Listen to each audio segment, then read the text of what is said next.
ये सब तो समाज धर्म है जो देश काल के अनुसार शोधे और बदले जा सकते हैं। दूसरी खराबी यह हुई है कि उन्हीं महात्मा बुद्धिमान ऋषियों के वंश के लोगों ने अपने बाप दादों का मतलब न समझकर बहुत से नए नए धर्म बनाकर शास्त्रों में धर दिए। बस सभी तिथि व्रत और सभी स्थान तीर्थ हो गए। सो इन बातों को अब एक बार आँख खोलकर देखें और समझ लीजिए कि फलानी बात उन बुद्धिमान ऋषियों ने क्यों बनाई थी, और उनमें जो देश और काल के अनुसार और उपकारी हो उनका ग्रहण कीजिए। बहुत सी ऐसी बातें जो समाज के विरुद्ध मानी जाती हैं किंतु धर्मशास्त्र में जिनका विधान है उनको चलाइए।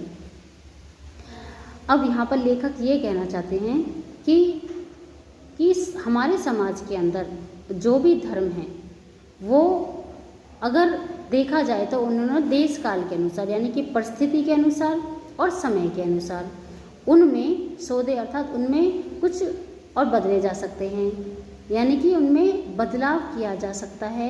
और सौदे अर्थात अगर उनके अंदर कोई कमी है तो उनको भी सुधारा जा सकता है। दूसरी खराबी यह हुई कि उन्हीं महात्मा बुद्धिमान ऋषियों के वंश के लोगों ने अपने बाप दादों का मतलब न समझकर बहुत से नए नए धर्म बनाकर शास्त्रों में धर दिए। कि जो हमारे देश में जो पहले विद्वान महात्मा ऋषि मुनि जो होते थे उनके जो वंश के लोग हैं उन्होंने अपने बाप दादाओं का किसी भी अगर उन्होंने कोई धर्म बनाया है तो उस धर्म के उनके महत्व को नहीं समझा और उनके ये नहीं देखा कि उनका लक्ष्य क्या था उस धर्म को बनाने के लिए, बल्कि उन्होंने उसके मतलब को ना समझकर उन्होंने नए नए अपने अनुसार ही धर्म बनाकर वो शास्त्रों में उनको अलग अलग नाम दे दिए। अब बस सभी तिथि व्रत और सभी स्थान तीर्थ हो गए। जैसे कि तिथियों को व्रतों का नाम दे दिया गया और स्थानों को अलग अलग स्थानों को तीर्थों का नाम दे दिया गया। जैसे कि एकादशी का व्रत, चौदस का व्रत, और इसी तरह से जैसे कहा जाए कि यह प्रयाग तीर्थ है या काशी तीर्थ है, यह मथुरा तीर्थ है, इस तरह से अलग अलग स्थानों को तीर्थ स्थानों के नाम दे दिए गए। सो इन बातों को अब एक बार आँख खोलकर देखें और समझ लीजिए कि फलानी बात उन बुद्धिमान ऋषियों ने क्यों बनाई थी और उनमें जो देश और काल के अनुकूल हो उपकारी हो उनको ग्रहण कीजिए। अब ये कहा है कि उन बुद्धिमान ऋषियों के जो वंशज हैं उनको यह देखना चाहिए कि अगर हमारे पूर्वजों ने कोई रीति बनाई है, कोई धर्म बनाया है, तो हमें उसके महत्व को समझना चाहिए और अगर उसमें परिस्थिति के अनुसार और समय के अनुसार अगर उन धर्मों में भी अगर कोई बुराई है तो उस बुराई को हमें बदल देना चाहिए, उसको परिवर्तित कर देना चाहिए, उनमें सुधार करना चाहिए। अब जो हमारे पूर्वजों ने जो धर्म बनाए हैं वर्तमान समय में जो हमारे लिए अनुकूल हो और उपकारी हो हमें उनका ग्रहण करना चाहिए। ऐसे ही हमें धर्म को अपनाना चाहिए और उन धर्मों की उन बातों को भी अपनाना चाहिए जो उपकारी हो और लोगों के अनुकूल हो। इस पंक्ति का अर्थ यह है कि बहुत सी ऐसी बातें हैं जो हमारे धर्मशास्त्रों में लिखी हुई हैं जो अच्छी हैं, चाहे हमारे समाज उनका विरोध करता है लेकिन फिर भी हमें उन बातों को अपने जीवन में अपनाना चाहिए। अब हम प्रश्न उत्तर हल करेंगे। देखिए पहला प्रश्न है गद्यांश के पाठ और लेखक का नाम लिखिए। तो गद्यांश के पाठ का नाम है भारतवर्षोन्नति कैसे हो सकती है और लेखक का नाम है भारतेंदु हरिश्चंद्र। रेखांकित अंश की व्याख्या कीजिए। तो ये जो जिन पंक्तियों के नीचे रेखांकित है जिसकी व्याख्या मैंने अभी आपको समझाई है उसी तरह से व्याख्या को करना है। प्रश्न 3 है प्रस्तुत पंक्तियों के अनुसार सामाजिक धर्म किसे कहा गया है।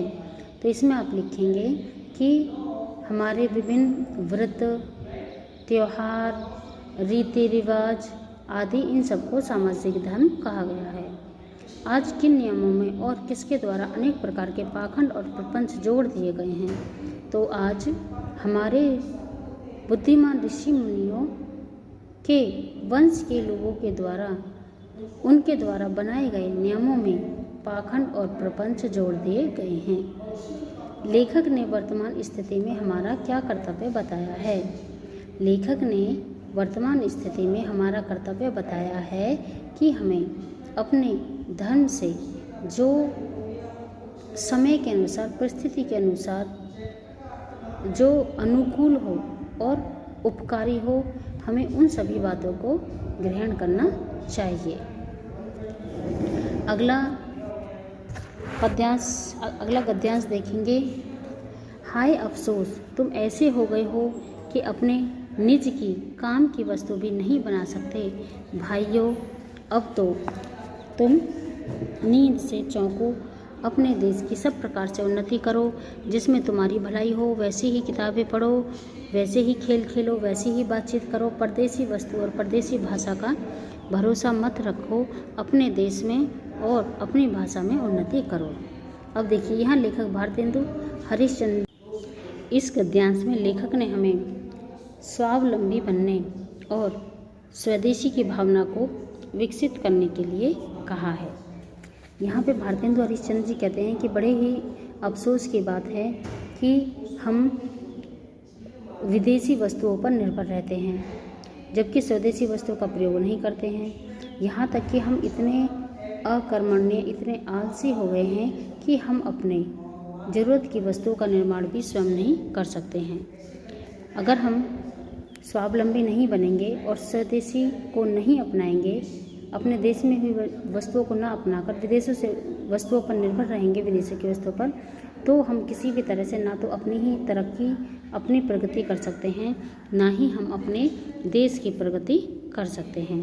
भारतेंदु हरिश्चंद्र जी कहते हैं, यदि हम अपने देश का विकास करना चाहते हैं, अपने देश की उन्नति, प्रगति करना चाहते हैं, तो हमें इस जो यह परदेशी की जो भावना है इसका हमें, और परावलंबन की जो भावना है, यानी कि हम दूसरे पर जो आश्रित रहते हैं, उसकी भावना को हमें त्याग करना पड़ेगा।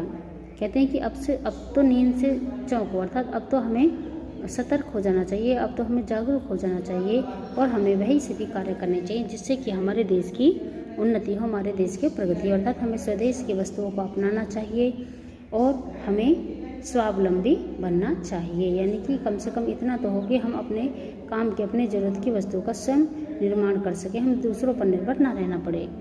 इसमें कहा, जिसमें तुम्हारी भलाई हो वैसी ही किताबें पढ़ो, वैसे ही खेल खेलो, यानी कि हमें वैसे ही किताबें पढ़नी चाहिए जिनसे हमें अच्छा ज्ञान प्राप्त हो, जिनसे हमारा विकास हो, और वैसे ही खेल खेलने चाहिए जिससे कि हमारा शारीरिक और मानसिक विकास हो। वैसी ही बातचीत हमें करनी चाहिए कि जिसमें हमारी सब प्रकार से उन्नति, प्रगति, विकास और यश बढ़े। परदेसी वस्तु और परदेसी भाषा का भरोसा ना रखो, ना तो हमें परदेसी वस्तुओं के ऊपर निर्भर रहना चाहिए और न ही प्रदेश की भाषा, अर्थात अंग्रेजी भाषा या और भी देशों की भाषा के ऊपर नहीं रहना चाहिए, बल्कि हमें अपनी मातृभाषा पर ही भरोसा रखना चाहिए और अपनी मातृभाषा का ही अधिक से अधिक सम्मान और उपयोग करना चाहिए। अपने देश में अपनी ही भाषा में उन्नति करो, यानी कि अपने ही देश में रहते हुए हमें अपने देश के लिए भी और अपने देश की भाषा के लिए भी, की उन्नति के लिए भी प्रयत्न करना चाहिए।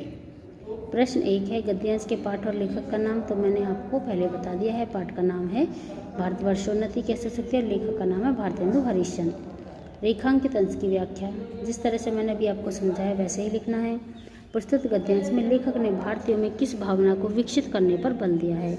तो प्रस्तुत गद्यांश में लेखक ने भारतीयों में स्वदेशी की भावना और स्वावलंबन की भावना को विकसित करने पर बल दिया है। वर्तमान दशा में लेखक किस बात पर अपना खेद व्यक्त कर रहे हैं। वर्तमान दशा में लेखक इस बात पर अपना खेद व्यक्त कर रहे हैं कि हम दूसरों पर निर्भर रहते हैं, हम अपने ज़रूरत की चीज़ों का निर्माण भी स्वयं नहीं कर पाते हैं। भारतेंदु जी ने भारतीयों को आह्वान करते हुए क्या कह रहे हैं। भारतेंदु जी भारतीयों को आह्वान करते हुए कह रहे हैं कि हमें परदेशी की जो भावना है, यानी कि हमें परदेशी वस्तुओं का उपयोग करने की जो आदत है उसका हमें त्याग करना चाहिए और हमें स्वदेशी की भावना को अपनाना चाहिए।